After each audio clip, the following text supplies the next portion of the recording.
Como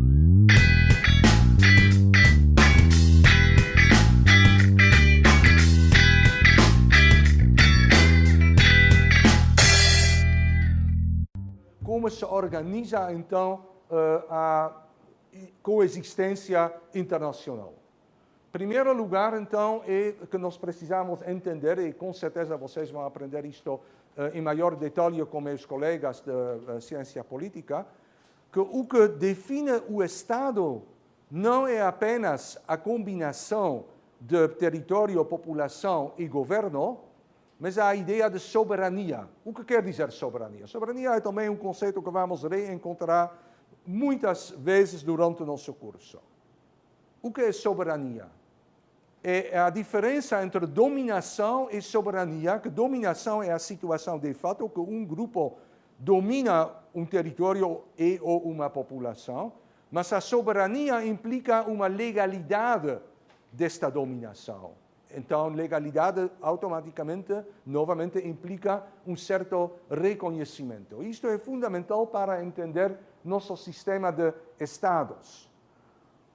Pois dentro do Estado você pode ter subdivisões. Por exemplo, o Brasil está dividido em estados. São Paulo é um destes estados. E cada estado é dividido em municípios. A cidade de São Paulo, por exemplo, é um destes municípios. Mas a cidade de São Paulo não é soberana. A cidade de São Paulo tem certos direitos delegados por um nível superior que esta cidade pode fazer com o território da cidade e com os habitantes da cidade. Isto vem do Estado de São Paulo, mas o Estado de São Paulo também não é soberano, pois faz parte do Brasil. Por exemplo, o que o Estado de São Paulo não pode fazer? Sim, vamos declarar a guerra contra o Estado de Minas Gerais, provavelmente não vai ser aceita. O Estado de São Paulo pode se declarar independente. Me parece, não conheço muito bem a história do Brasil, mas que houve na história do Brasil várias tentativas de estados periféricos a se tornarem independentes e o Estado do Brasil, a nação, não aceitou, mandou exército e quebrou esta tentativa de independência. Mesma coisa aconteceu na Guerra Civil nos Estados Unidos, quando os estados sulistas tentaram de sair da federação que são os Estados Unidos da América, e então o centro não aceitou e a Guerra Civil eventualmente derrotou esta tentativa. Pode também acontecer que a tentativa dá certo. Neste caso, você vai ter um novo Estado soberano, sim?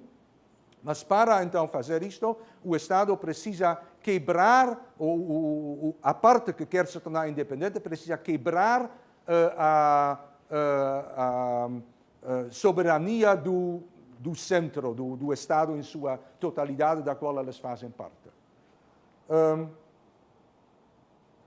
Ok, então está acima da cidade de São Paulo, o Estado de São Paulo está acima do Estado de São Paulo, o Brasil. O que está acima do Brasil? Não. Exatamente, isto é o ponto. Talvez nós possamos sonhar com um Estado mundial que vai acabar com todas as guerras, mas pelo momento a ONU é simplesmente uma mais ou menos voluntária coordenação entre Estados que também, se eles querem, sem quaisquer sanções, podiam sair da ONU. Aconteceu num certo tempo, por exemplo, eu me lembro em 65 do século passado, houve um ditador um pouco prepotente na Indonésia, Sukarno, e ele, por algum motivo, decidiu que a Indonésia não mais fará parte da ONU. Ele saiu, e depois dele a Indonésia voltou para a ONU. A ONU é uma coligação voluntária. Então, isto é o ponto fundamental, que acima do Estado tem nada. Acima do Estado não tem uma outra instância que legitimamente pode mandar ao Estado. Pois se isto fosse o caso, então não seria um Estado, teríamos um Estado acima deste fator. E a consequência disto é que nós temos no mundo uma anarquia de Estados independentes soberanos. E como cada Estado tem outros recursos, e muitos Estados têm ambições, todos os Estados têm medo de todos os outros Estados. Tem mesmo uma teoria de relações internacionais chamada realismo, que está completamente construído sobre esta precondição do medo dos Estados uns dos outros. Em grandes linhas tem algo nisto, e na antiguidade ainda mais, que realmente Estados têm medo uns dos outros, se ameaçam mutuamente e que, consequentemente, eles precisam tomar medidas para se defender. Aí a importância da defesa militar, etc. E também ali vem a tendência de Estados de expandir. Não é sempre simplesmente a ambição territorial, não é sempre a grandiloquência ou sonhos de conquista mundial de imperadores, embora isto também existe às vezes, mas muitas vezes é também algo preventivo. Eu vou já conquistar um terreno vizinho antes que outro vizinho vai conquistar isto. Então, dentro deste sistema anárquico, você tem esta situação de, muitas vezes, guerras entre Estados, e o resultado disto é que certos Estados vão automaticamente, ou certos centros, que talvez ainda não possamos completamente chamar de Estados, mas centros políticos territoriais, vão se tornar mais bem-sucedidos do que outros em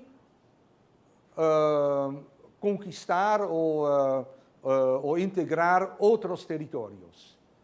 E o Estado vai então se expandir para mais territórios, e o povo que inicialmente estava no Estado vai conquistar e dominar outros povos que eles vão integrar em algo maior do que um Estado, que é um império. E o império é algo que vamos ver também muitas vezes no decorrer da nossa história, pois impérios você teve muitas na história, e estes impérios têm então algo em comum. E a primeira coisa que eles têm em comum é que todos pensam que eles são eternos e que nenhum império realmente é eterno. Alguns séculos já é muito para um império. E isto tem a ver com uma dinâmica que eu vou agora te explicar em poucas palavras, porque o império não pode sobreviver. E não faz diferença se é o Império Romano, o Império Chinês, o Império Norte-Americano. Eles têm sempre o mesmo problema. O império tem o centro, onde mora na capital o imperador, na época da antiguidade, e tem províncias que foram conquistadas, que é a periferia do império. Então, o império precisa, para se manter e para se defender, explorar as províncias. As províncias precisam entregar recursos ao centro do império, por exemplo, para que o imperador possa manter e pagar um exército de soldados, e ele usa estes soldados para exatamente manter a dominação sobre as províncias, para explorar estas províncias e para defender a fronteira, ou fronteira, dependendo. Agora, como o imperador pode fazer isto? O imperador não pode fazer tudo isto sozinho.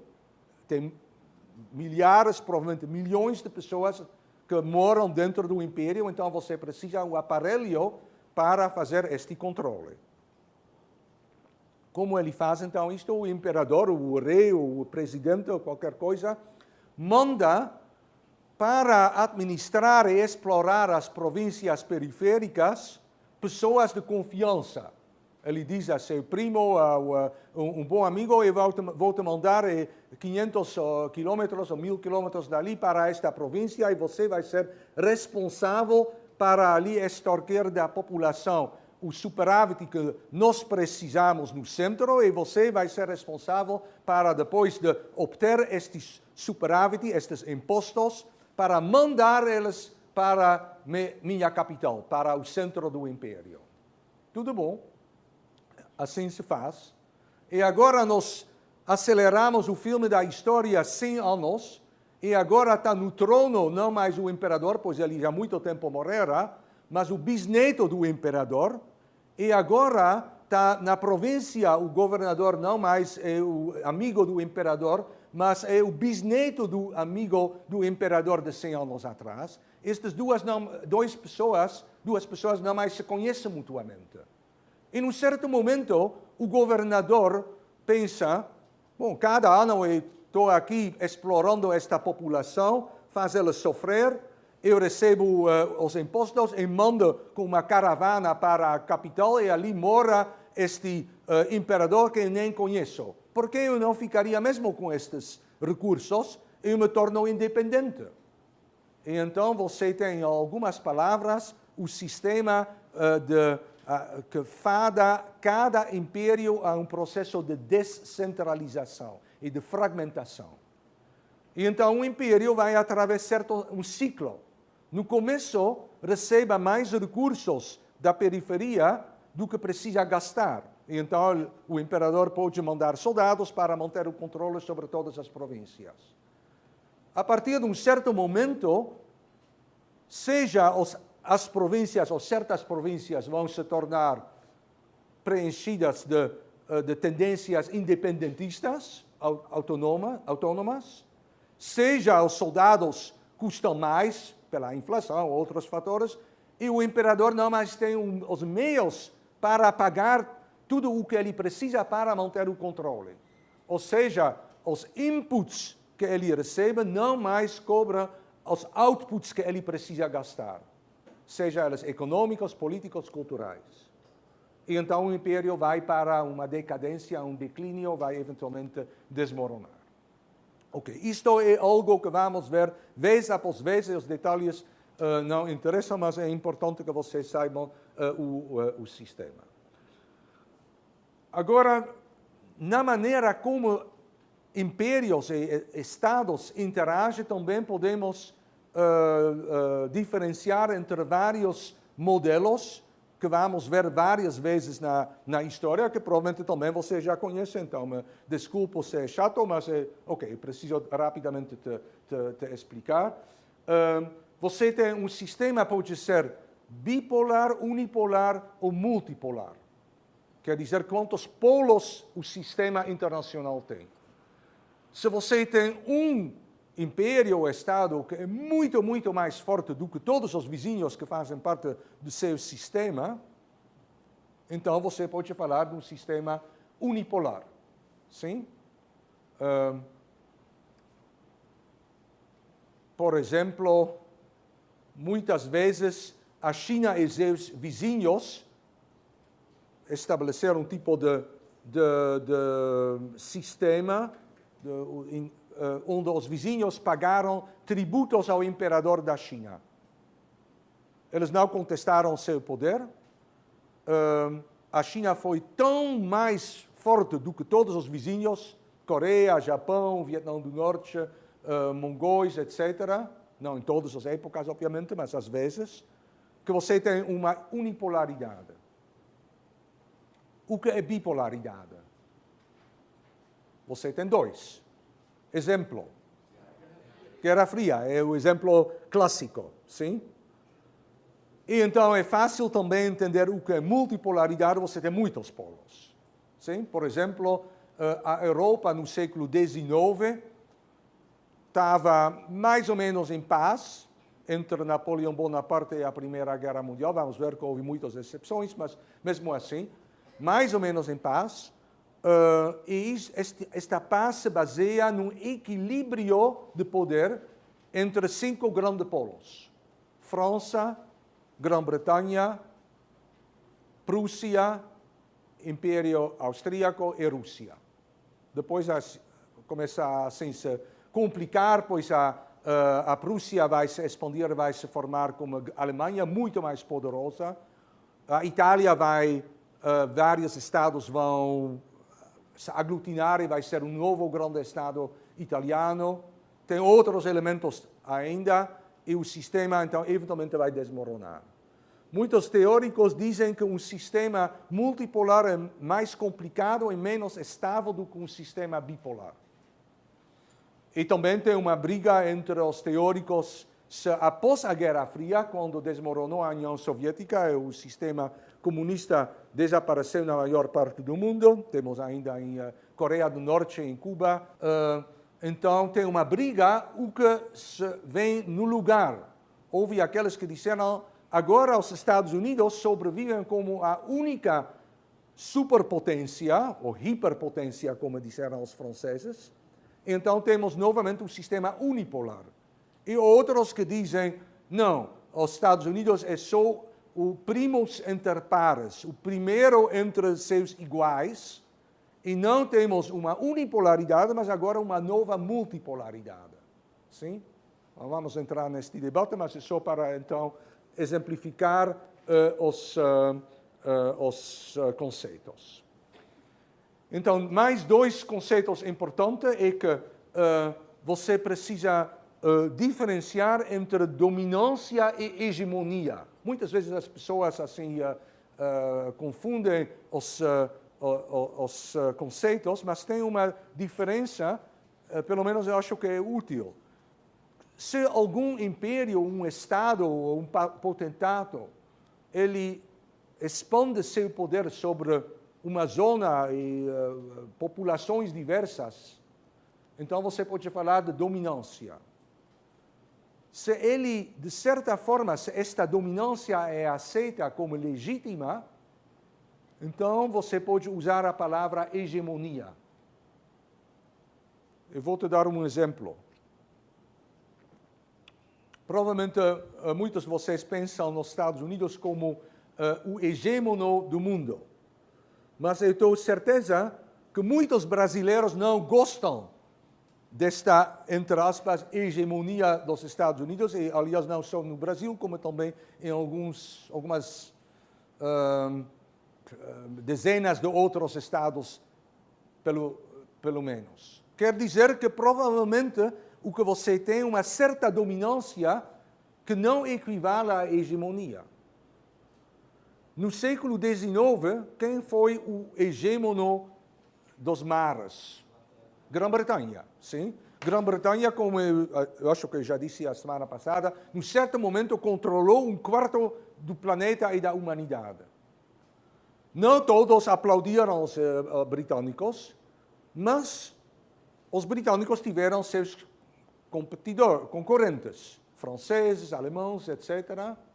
Mas os britânicos usaram sua predominância para limpar os mares de piratas e outras coisas, como tráfico de escravos, etc.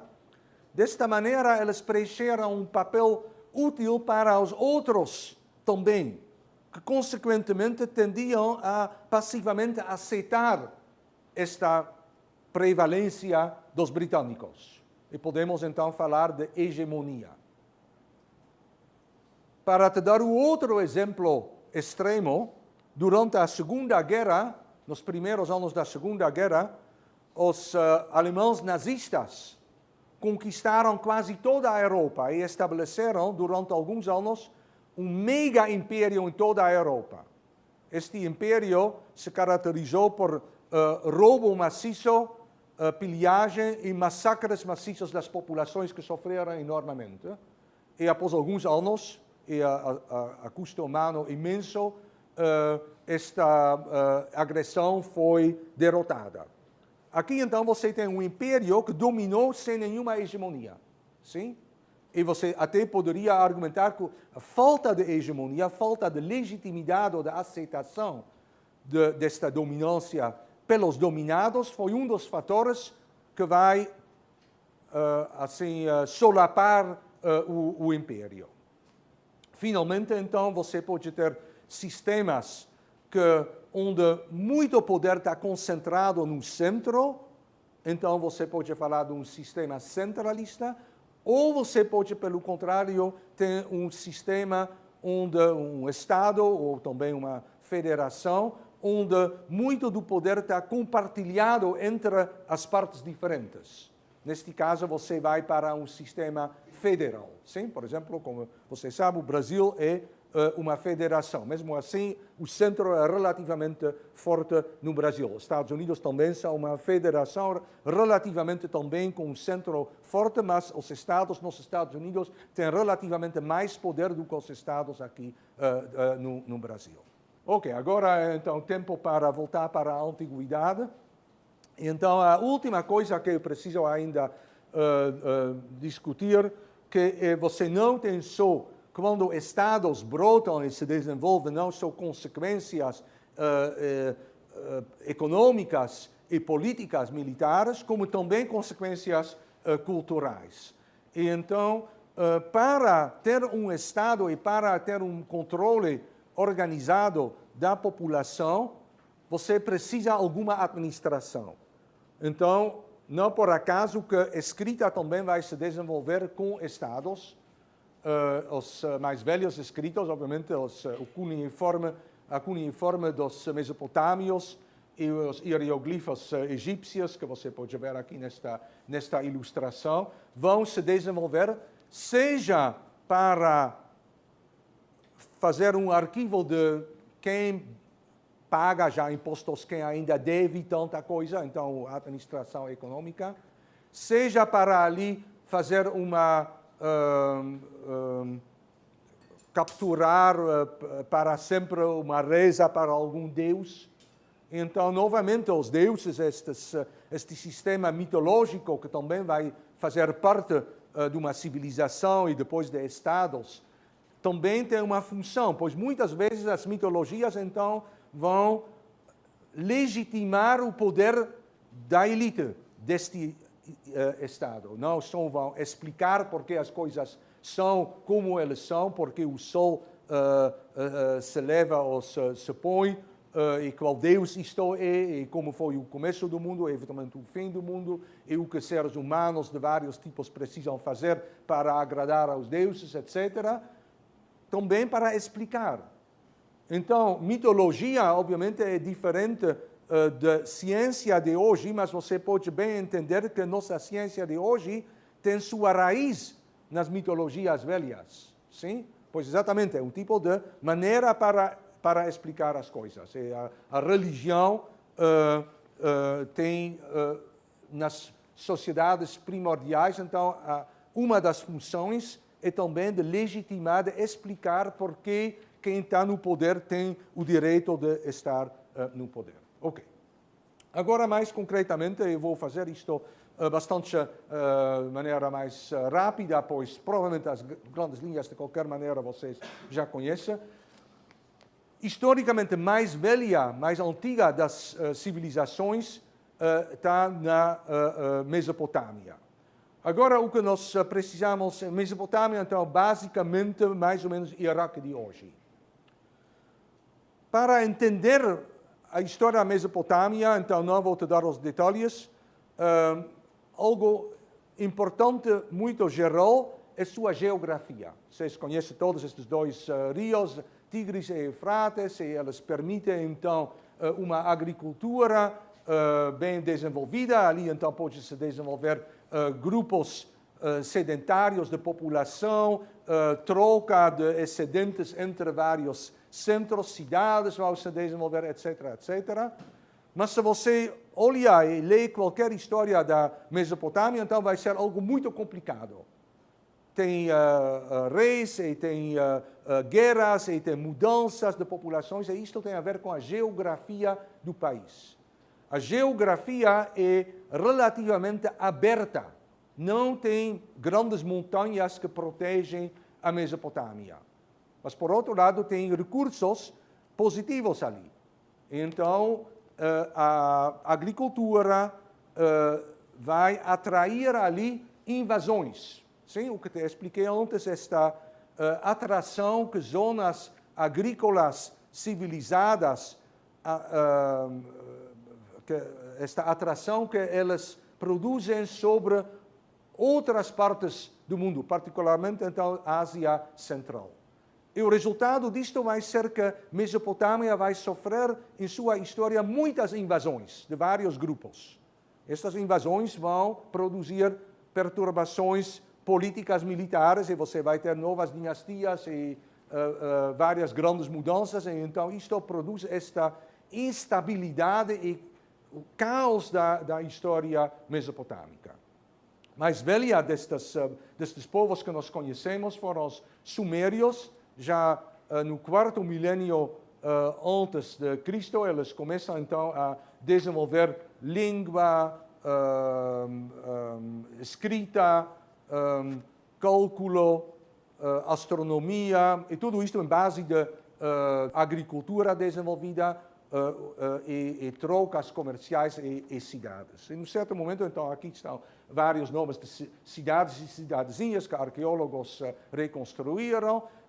Vai-se fazer uma unificação e, a partir de um certo momento, então, em meados do terceiro milênio antes de Cristo, temos mesmo o primeiro rei de toda a Suméria, Sargão, que vai fazer grandes conquistas, grandes para a época, e com o exército que ele organiza de arqueiros e infanteristas, ele chega ao Mediterrâneo por um lado, ao Golfo Pérsico do outro lado. Então tem todo um primeiro império que se faz na Mesopotâmia nesta época.